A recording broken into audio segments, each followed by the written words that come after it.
नमस्कार, सुनील पंडित नाम है मेरा और नाथद्वारा की एक विशेष सीरीज़ की इस साल हम शुरुआत कर रहे हैं ऐसे कला साधकों के घर से, ऐसी बिरादरी से जो सालों से एक इन तस्वीरों को अपना आकार देने का काम कर रहे हैं बड़ी शिद्दत के साथ में।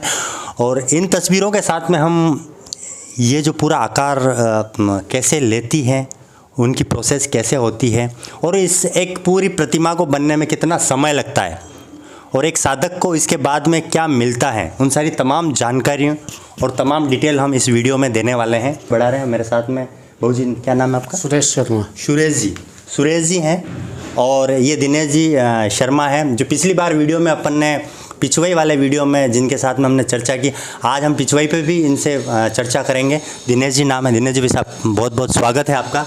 आपका बहुत बहुत स्वागत। मैं आभार व्यक्त करता हूं उदयपुर अपडेट टीम का, जिन्होंने नाथद्वारा की कला को आगे बढ़ाने के लिए अपनी तरफ से भरकश कोशिश की है। आप बधाई के पात्र हैं। छोटी छोटी कलाओं को इसी तरह आप लोगों के बीच में पहुंचाते रहते हैं। बिल्कुल, धन्यवाद। तो दिनेश जी जो है इन सारी चीज़ों को प्रमोट करने में हमारा कई जगह सपोर्ट करते हैं, हमारा साथ देते हैं। और इस वक्त जो हमारे साथ में ये बैठे हुए हैं, क्या नाम है सर आपका? जगदीश शर्मा। जगदीश जी हैं। ये पूरा एक कुनबा है, कह सकते हैं कला साधकों का कुनबा है, जो इस आकार को यहाँ तक लाने का बड़ा सुंदर प्रयास कर रहे हैं। हम ये जानना चाहेंगे इस वीडियो में कि ये प्रतिमा इस तरह से आकार कैसे लेती है। तो सबसे पहले बहू जी मैं आपसे पूछना चाहूँगा कि आप बताएं कि किस तरह से ये काम शुरू होता है। सबसे पहले हम सीट लेते हैं, सीट को कटाते हैं। उसके बाद सीट कौन सी सीट लाइए भैया? ये जो सीट है, इस पर सबसे पहले हम ड्राइंग हाथ से बनाते हैं। अच्छा, इस पे ड्राइंग बनाई जाती है पेंसिल से ड्राइंग बनती है। उसके बाद इसकी कटिंग कराते हैं हम। कटिंग के बाद हाथ से खुदाई का काम स्टार्ट होता है। अच्छा, उसके बाद उस शेप देते हैं हम। कटाई को काम करने को एम्ब्रॉयडिंग क्या बोलते हैं? कटिंग का काम, कार्विंग वर्क। अच्छा, तो उस कार्विंग वर्क होता है। फिर उस स्टेप पर आती है कार्विंग होने के बाद आपके एम्बोज स्टॉप है।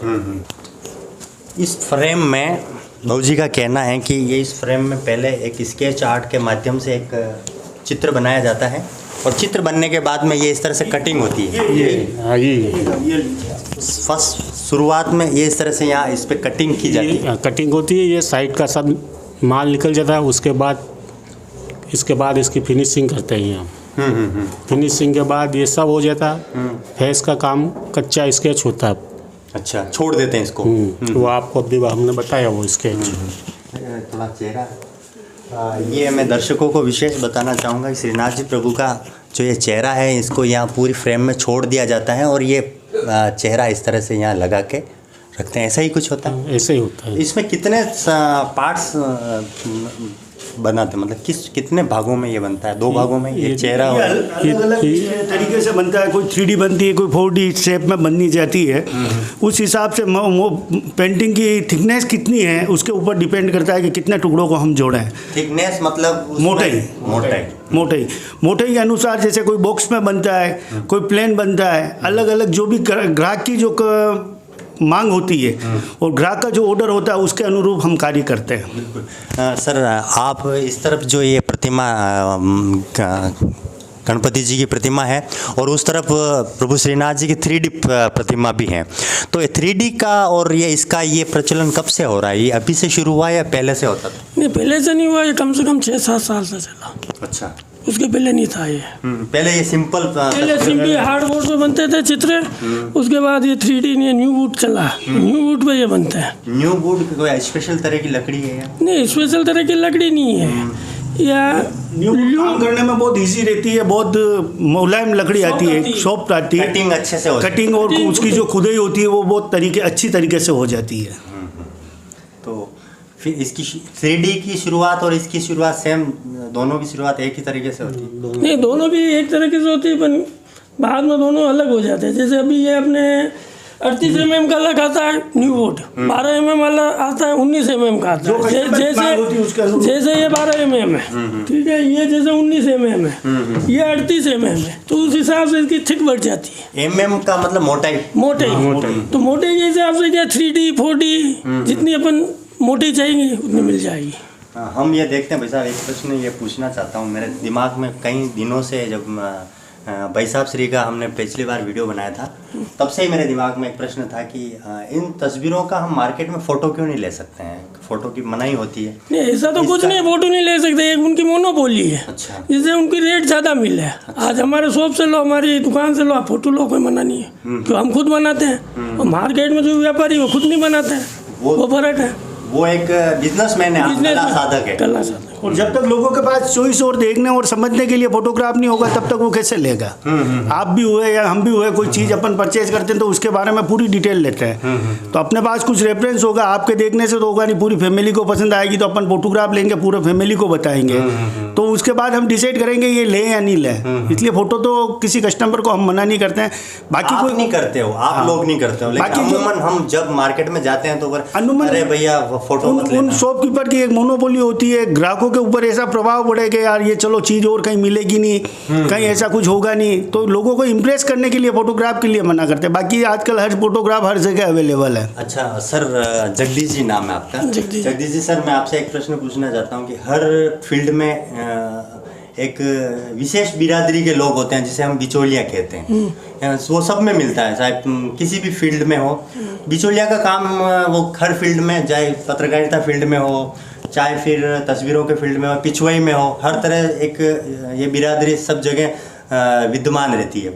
तो वो बिचौलिया क्या करते हैं कि वो चीज़ तो बनाते नहीं है, वो वहाँ से लाते हैं और कुछ पैसों में जो बनाने वाले आप जैसे साधक होते हैं उनको कुछ पैसे देते हैं, जबकि वो बड़े मोटे तौर पर वो कमाई करते हैं। तो आपके इस फील्ड में भी बिचौलियों का कहीं कहीं ऐसा रोल रहता है? कहीं आपको लगता है ऐसा कि भाई हमारी जो कला की वास्तविक कीमत हमें नहीं मिल रही है, ऐसा कुछ लगता है? नहीं, सही है, बिचौलिया होते हैं बीच में। हमको खाली एक तरह की, आप सोच लो, मजूरी मिलती है। जैसे एक मान लो लेबर है, 500 कमा लेंगे, 800 कमा लेंगे, 1000 कमा लेंगे। 24 घंटे 18 घंटे काम किए तो 1500 रुपये कमा लेंगे, तो हमें एक मजूरी मिलती है, उससे ज़्यादा हमको कुछ नहीं मिलता। कोई भी कारीगर नाथद्वारा में काम कर रहा है, वो खाली एक मजदूर आदमी है, 500, 1000, 1200, 1500, इससे ज़्यादा वो नहीं कमा सकता। उसमें भी वो 12-13 घंटे काम करेगा तो 1500 मिलेंगे उसको। उसके बाद हम ये बिचौलिए होते हैं, दुकानदार होते हैं, कुछ भी होते हैं, तो ये ले जाके पेंटिंग में बेचते हैं। तो जैसे हमारी पेंटिंग 100 रुपये में की तो वहाँ वो उसकी रेट हो जाएगी 1500 रुपये। अच्छा। उसका मार्जिन 14 गुना बढ़ा देंगे, तो हमें तो हमारी मजदूरी मिलती है बस। एक हमें और डराया जाता सर, ये प्रतिमा हज़ारों की हैं, 35,000 की है, 50,000 की है। तो मैं तो जब भी नाथद्वारा की गलियों से निकलता हूँ तो मैं ये सोचता हूँ यार ये प्रतिमा तो मैं जीवन भर कभी ले नहीं पाऊँगा कि 50,000 की या 60,000 की। क्या वास्तव में 50,000 60,000 उसकी ऐसी रेट होती है? मेरी फीलिंग बता रहा हूँ और मैं दूसरों की नहीं बता रहा हूँ। जैसे हमें बताया जाता है ये तो सबसे महंगी है, तो महंगी का मतलब तो वही होता है 50-60 हज़ार रुपये होंगी। महंगी का मतलब क्या होता है कि एक्चुअल में पेंटिंग की सब्जेक्ट और साइज़ के ऊपर उसकी रेट डिपेंड होती है कि उसमें कितनी वर्कमैनशिप हुई, वर्कमैनशिप और कितना मटेरियल उसमें यूज़ किया है, तो उसके सिमिलर रेट होती है। हाँ, मैं यही जानना चाहता हूँ कि जो एक जैसे ये खूबसूरत प्रतिमा है, जैसे इसमें है ना, अब हम अगर इस प्रतिमा को अनुमान एक प्राइस की बात करें तो कितने की हो? नहीं, मेरा मतलब ये प्रतिमा आप हमसे बनाओगे और मार्केट से लोगों बहुत अंतर होगा, 50% का डिफरेंस आएगा, बल्कि और ज़्यादा हो जाएगा। जो चीज़ हम आपको 10,000 में देंगे, मार्केट में 40,000 मिलेगी। अच्छा, क्योंकि उनके रिस्क तो उसमें आपको ये लगता है अब जैसे कारीगर है वो अपने पास से व्यापारी पेंटिंग ले जाता है, तो वो ले जाने के बाद उसकी कोई श्योरिटी नहीं होती वो कब बिकेगी। उसको तो जो काम करने वाला लेबर है या कारीगर है उसको तो एडवांस में उसको उसी समय पैसा देना है, तो उसका एक इन्वेस्टमेंट भी होता है। हाँ, वो भी कहीं जगह सही भी है, क्योंकि कारीगर के लिए राहत की बात ये होती है कि वो पेंटिंग तैयार की तुरंत ले जाके दुकानदार को देगा, उसको पैसा मिल जाएगा।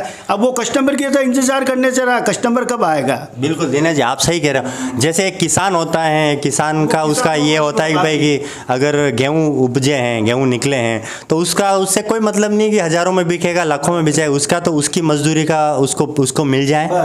तो वही वाली बात होती है, जो किसान अपने खेत में फसल पैदा करता है और वो जो दाम लेके उसको बेचता है, उसका एक न्यूनतम मूल्य होता है, वो उसको मिल जाता है, उसके बाद वो संतुष्ट हो जाता है। हमारे साथ भी ऐसे ही है, क्योंकि हमारे को जो पैसा चाहिए तो व्यापारी जो बिचौलिए होते हैं वो हमको पैसा दे के पेंटिंग ले लेते हैं, तो हमारे को तुरंत पैसा मिल जाता है। मेरे जैसे हजारों आर्टिस्ट हैं, कारीगर हैं, तो उनके साथ ही यही होता है। तो वो अपना मार्जिन और बेनिफिट रखेगा। अब वो यहाँ ले जाने के बाद 6 महीना बिके या नहीं बिके, हाँ, तो 6 महीना अगर वो रखेगा तो उसका प्लस ब्याज वगैरह इंटरेस्ट वगैरह तो वो तो जोड़ेगा ही। और एक शोरूम के बड़ी बड़ी दुकानों के हज़ारों रुपए किराया भी होता है। सर मैं ये जानना चाह रहा हूँ कि इस पे जैसे इस पे ये चमक है, ये सोने की चमक है, तो क्या इसमें वास्तव में सोना लगता है या फिर ये कला की एक चमक है? प्योर सोना है, प्योर सोना है।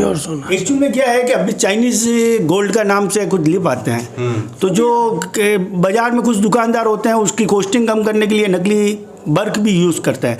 हमारे तो क्या पीढ़ी दर पीढ़ी काम है, लगभग 350 सालों से हम ये कार्य कर रहे हैं, पुश्तैनी कार्य है। और तो हम आज भी 24 कैरेट के गोल्ड के लिप भी यूज़ करते हैं, क्योंकि कस्टमर आज 10 साल बाद भी लिप मतलब क्या होता है दिनेश? गोल्ड लिप आते हैं, एक लिप बता दो मेरे को। गोल्ड के लिप आते हैं, उसको वार्निश से पेस्ट करने के बाद वार्निश के द्वारा उसको लगाया जाता है। अच्छा। पेंटिंग के ऊपर।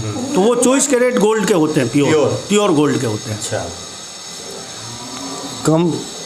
और इसमें कलर की अपन बात करें कि इसमें कलर किस टाइप के यूज़ होते हैं, तो कुछ लेक कलर होते हैं, कुछ आजकल पोस्टर के कलर आ गए, वो सारे यूज़ होते हैं। कुछ केमिकल्स कलर भी यूज़ होते हैं, कुछ ऑयल के भी होते हैं। मतलब सारे कलर का एक कॉम्बिनेशन, मिक्सिंग कॉम्बिनेशन चलता है। तो ये लिप जो आप बता रहे हैं, ये गोल्ड 24 कैरेट गोल्ड का लिप है। ये 24 कैरेट गोल्ड की क्या खासियत है? इसकी क्या खासियत है? ये प्योर गोल्ड है, कभी काला नहीं पड़ेगा, खराब नहीं होगा, ब्लैक नहीं होगा। इसकी हम गारंटी लेके देते हैं। और ये 220 रुपये का एक पत्ता है। ओहो। इसकी कॉस्ट है एक पत्ते की 220 की। इसलिए उस तस्वीरों में जो रेट है वो बढ़ जाती है जिसमें आप सोना लगाओ। जैसे हम जो सारा मटेरियल यूज़ करते हैं, तो हमारा क्या पीढ़ी दर पीढ़ी काम है, तो बार्गेनिंग वाला काम कर सकते नहीं। गोल्ड यूज़ करेंगे, 24 कैरेट करेंगे, डायमंड करेंगे तो प्योर अमेरिकन या ऑस्ट्रेलियन डायमंड ही यूज़ करेंगे। अच्छा। जो मटेरियल में है तो उसमें कोई कंप्रोमाइज़ हम लोग नहीं करते हैं। मार्केट में आपको कंप्रोमाइज़ वाला माल मिल जाएगा, हो सकता है हम 1 रुपये में दे और कोई 50 पैसे में भी ये चीज़ आपको मिल जाए, तो उसमें मटेरियल में कंप्रोमाइज़ हो जाता है। तो मटेरियल की हमारे यहाँ पूरी गारंटी है। बिल्कुल। सर जगदीश जी, सर मैं आपसे एक प्रश्न और पूछना चाहता हूँ कि कोरोना के बाद में जो इस फील्ड से जुड़े हुए लोग हैं उनकी क्या दशा है, क्या स्थिति है, जो उस वास्तविक स्थिति से जो आप किस तरह से गुजर रहे हैं और आपकी क्या पीड़ा है, आप क्या कहना चाहेंगे आम लोगों से? कोरोना के बाद बहुत ख़राब स्थिति। मेरे पास कम से कम 8-10 का स्टाफ था। मैंने स्टाफ अभी कम कर दिया।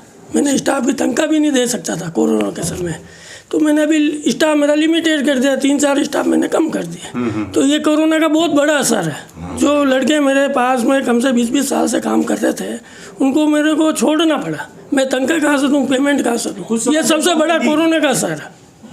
ये एक दर्द है आपका? ये सबसे बड़ा कोरोना का असर है। मेरे पास इतना स्टाफ था, आज हम लिमिटेड 4 स्टाफ रह गए, 3 घर के हैं, बाकी स्टाफ को मेरे को छुट्टी देनी पड़ी। हाथ जोड़ के कहना पड़ा, कहाँ से दूँ मैं पेमेंट, कहाँ से दूँ? एक जैसे तनख्वाह है, किसकी 10 है, किसकी 12 है, किसकी 15 है, तो मैं पेमेंट कहाँ से दूँ? मार्केट में सब ऑर्डर बंद हो गए कोरोना के कारण।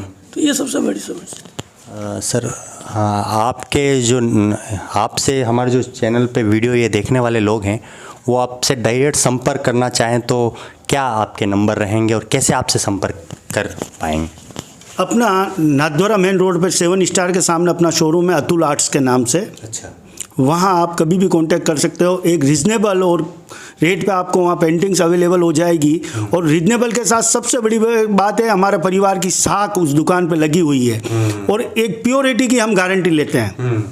वो चीज़ आपको हमारे यहाँ उपलब्ध हो जाएगी। कला के अंदर आप 24 कैरेट सोने की गारंटी लेते हैं कि भाई हमारी जो कला होगी वो 24 कैरेट सोने के समान ही वही होगी। प्योरिटी की हम गारंटी लेते हैं और लाइफ टाइम की गारंटी लेते हैं। गोल्ड है तो गोल्ड देंगे, तो गोल्ड ही कह के देंगे आपको। आपसे संपर्क करना चाहें कोई जैसे, तो आप 9414342917 जगदीश शर्मा। आपको ऐसे ही रोचक और चौचक वीडियो आप देखते रहें और डिस्क्रिप्शन बॉक्स में सर के नंबर मिलेंगे। आप कुछ भी ये चीज़ आप परचेज़ करना चाहें तो सर से सीधे संपर्क करें और ऐसे ही वीडियो देखने के लिए #नाथद्वारा टाइप करें। शुक्रिया, धन्यवाद, आभार, जय श्री कृष्ण।